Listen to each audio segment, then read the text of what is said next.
What if the reason you can't stop thinking isn't because your problem is complicated, but because you're terrified of doing what you already know you should do? And before you keep watching, I want to plant something in your mind right now. Something I'm going to come back to before this video ends. There is one specific action you've been avoiding. You already know what it is. And before this video is over, you're going to have to face it. So hold on to that, because everything we're about to cover is building toward that one moment. And I'm not opening this video by making you feel understood. I'm opening it by making you uncomfortable, because comfortable hasn't been working. And the most dangerous lie you're telling yourself right now isn't dramatic or loud. It's quiet, sophisticated, and your mind has rehearsed it so many times, you've stopped noticing it's a lie, and the lie sounds like this. I just need to think about it a little more. And before anything else, I need you to sit with one question. How long have you been saying that? Weeks, months, years?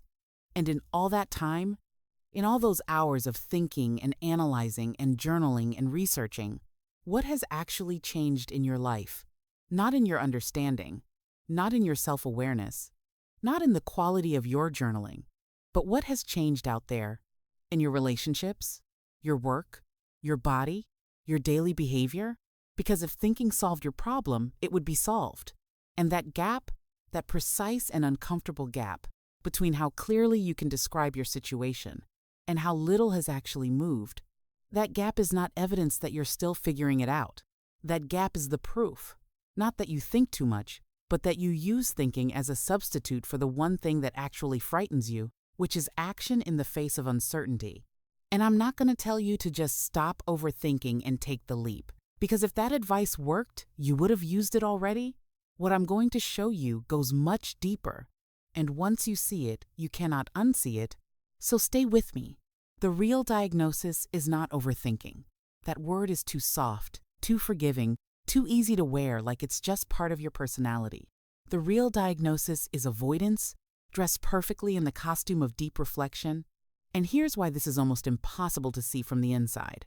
Your brain is not circling because it's trying to solve a problem. It is circling because it is trying to protect you from a feeling, and this distinction changes everything. Because when researchers study what's actually happening during rumination, they don't find a thinking problem, they find a feeling problem. The thoughts aren't looping because your situation is genuinely complex. They're looping because somewhere underneath all that analysis, there is an emotion your nervous system hasn't learned to sit with. Maybe it's shame. Maybe it's the specific grief of admitting something you believed in isn't working. Maybe it's the fear of regret. Or maybe it's the quiet, unbearable possibility that you might try your absolute hardest and still not be enough. And instead of letting that feeling move through you, your brain does something extraordinarily elegant. It lifts you up out of the discomfort, out of the body, up into the clean, safe, intellectually stimulating world of analysis, where you can think about your problem instead of facing it, where you can be someone who takes life seriously without paying what seriousness actually costs. And you are not confused. You are not processing. You are not being careful. You are hiding. And the intelligence you've spent your whole life developing is the exact weapon your fear is using against you. Because smart people get stuck the longest, and I'll show you exactly why. But first, I need to tell you about Marcus' picture. A man, late at night, a dim room, one lamp casting long shadows, a half-empty coffee cup next to a notebook full of plans. His name is Marcus, and Marcus has a business idea, not a fantasy, a real specific, well-researched idea he genuinely believes in. He understands the market. He can explain the opportunity clearly. He has done the work. And for 2.5 years, he has never shown it to a single person. Not one potential customer, not one honest pitch, not one attempt. 2.5 years. And in that time, he built the plan. Notion pages inside Notion pages. A competitive analysis spreadsheet. A brand positioning document, and a list, and I need you to hear this, a list of 47 things he needed to figure out before he could launch. 47. And here's the question. Was Marcus lazy? No. Was Marcus unserious? No. Marcus was one of the most disciplined, hardworking, conscientious people you'd ever meet, which is exactly and precisely why he was so completely trapped, because Marcus wasn't procrastinating. Marcus was protecting himself. And here's the moment I want you to picture clearly. Marcus is at that desk. It's late. The house is quiet. And he imagines picking up the phone and actually calling someone. And in that imagined moment, the person on the other end says 4 words, "This isn't good enough." And before that image can fully form, before Marcus can sit in that discomfort for even 2 seconds, his brain floods. And within moments, a new thought appears. Completely reasonable, completely legitimate sounding. I should understand the pricing structure better first. And Marcus believed it. He always believed it. Because it sounded like responsibility. It sounded like exactly what a careful, thoughtful person would think. But it wasn't thoughtfulness. It was fear in a suit. It was avoidance with a business plan attached. And here is the structure underneath Marcus's story that I need you to see clearly. His brain had made a silent deal: pay me in hours of analysis, and I will protect you from the pain of rejection. And Marcus paid every single day for 2.5 years. And now I need you to stop and ask yourself, not about Marcus, but about you. Is a version of Marcus living inside you right now? Maybe it's not a business. Maybe it's the relationship you've been analyzing from every possible angle for 2 years without ever having the honest conversation your partner deserves. Maybe it's the career change you've been researching for 18 months, updating your resume 4 times, knowing exactly where you want to go, without sending a single application. Maybe it's the fitness goal you've written about with extraordinary depth and self-compassion, while consistently finding reasons why today specifically isn't quite the right day to train. The content is always different. The structure is always identical. Thinking that feels like movement producing absolutely none. And now stop, because everything I've said so far is just the surface. Here is the real problem underneath all of it. Your brain isn't broken. It isn't malfunctioning. It is doing exactly what it was designed to do. It is protecting you from pain. And in the ancestral environment that mattered, hesitation before uncertainty could save your life, but you don't live in that environment anymore. And the mechanism that once protected you is now the thing imprisoning you. And the cruelest part is that the more intelligent you are, the more convincing the prison looks. Because intelligence gives you more sophisticated arguments for why now isn't the right time, more nuanced reasons why more preparation is needed, more elaborate frameworks for why your situation is uniquely complex. And you can always generate one more angle, one more consideration, one more layer that seems genuinely important. And you never hit the wall that less analytical people hit, where they simply run out of reasons and act out of necessity. Your intelligence is the thing making the cage invisible. And when you ruminate, your brain activates the default mode network, the regions responsible for self-referential thinking, narrative construction, and mental time travel. And while that network is running, the action-oriented regions of your brain are neurologically suppressed, meaning the longer you stay in the loop, the less biological access you have to the parts of your brain that would actually help you move. But it gets darker because the loop doesn't just trap you. It rewards you for staying trapped, because analyzing a problem releases small doses of dopamine. Your brain registers it as progress. It feels almost identical to actually solving something, except nothing changes. No conversation happens, no email is sent, no step is taken. Just the sensation of almost solving it. And then tomorrow, the loop resets. And this is why overthinking feels addictive. This is why you can spend 3 hours inside a thinking spiral, feel completely drained, and still feel the pull to keep going. You are not weak. You are being chemically rewarded for staying exactly where you are. And that means you are not confused about what to do. You are addicted to the feeling of figuring it out, and those are completely different problems. And 3 cognitive traps lock this loop in place. First, analysis paralysis, which is loss aversion, dressed as carefulness. Your brain is so afraid of choosing wrong that it would rather you choose nothing. Second, the illusion of explanatory depth, the dangerous feeling that because you've thought about something extensively, you must understand it deeply, when in reality, the more you loop the same story, the more distorted it becomes. And third, the Zeigarnik effect. Your brain keeps unfinished tasks in active memory and won't release them until they feel resolved. But what your brain is treating as the unfinished task isn't the decision, it's the commitment to act, and it will loop indefinitely until you make that commitment, not until you reach certainty, because certainty was always a mirage, always moving just far enough ahead to justify one more day of not moving. And now, let's be honest for a second. Completely still. No noise. Just this: you already knew all of this, didn't you? That's why it's uncomfortable. That's why some part of you has been resistant since the first minute of this video, because this isn't new information. This is confirmed truth. And confirmed truth about avoidance feels worse than suspicion, because suspicion lets you keep the story. But now the story is dissolving, and what's left underneath it is just you, and the thing you've been avoiding, and the gap between them and the Stoics understood this. Epictetus, who was enslaved and had every external reason to be paralyzed, said it directly: it is not things that disturb us, but our opinions about things.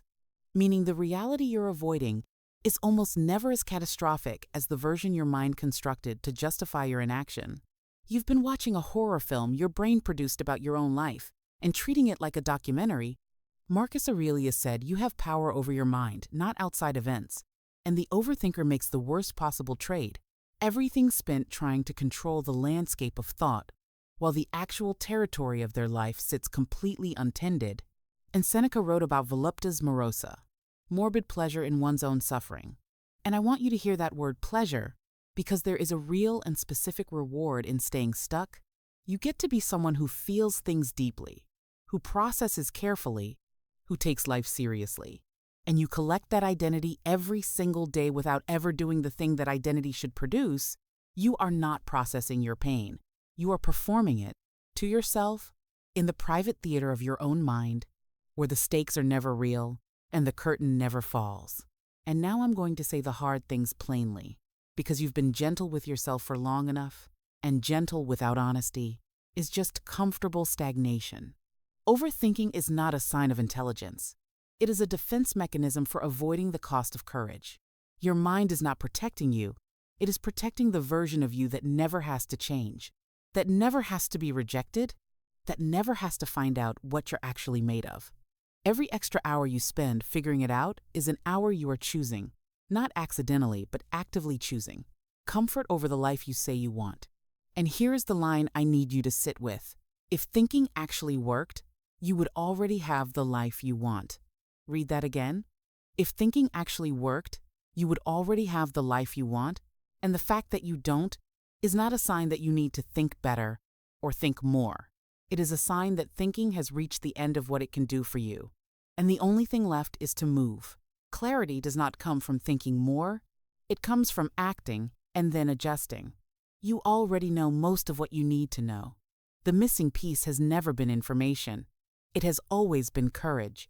Avoidance compounds the original pain every single time, without exception, and action, even imperfect, frightened, embarrassing action, begins to dissolve it. You are not overwhelmed by reality. You are overwhelmed by your resistance to it. And now here is what actually changes this. And remember that open loop I planted at the very beginning? That one specific action you've been avoiding. We're here now. This is the moment. And the transformation we're talking about is not a mindset shift. It is not a reframe. It is not a new perspective. Because all of those things still happen inside the same head that built the loop. What we're talking about is a behavioral shift, a change in what you do with your body in space and time. And it starts with one question you must answer right now, not after this video. Right now, what is the one action? Not the perfect action, not the risk-free action. The one small, real, external action that, if taken today, would make further thinking on this topic significantly less necessary. That's the action I've been pointing toward this entire video. That's the specific thing your avoidance has been protecting you from. Name it. Say it out loud or write it down. Because the impulse you just felt to answer it later is the mechanism activating in real time. Name it anyway. And here are the 3 tools that lower the threshold to taking it. First, time box your reflection. 15 to 20 minutes maximum. Set a timer. Think as deliberately as you want inside that container. And when it ends, you close the thinking and take one action. Because reflection without a time boundary is not reflection. It is avoidance with better lighting. Second, replace decisions with action experiments. The word decision triggers loss aversion.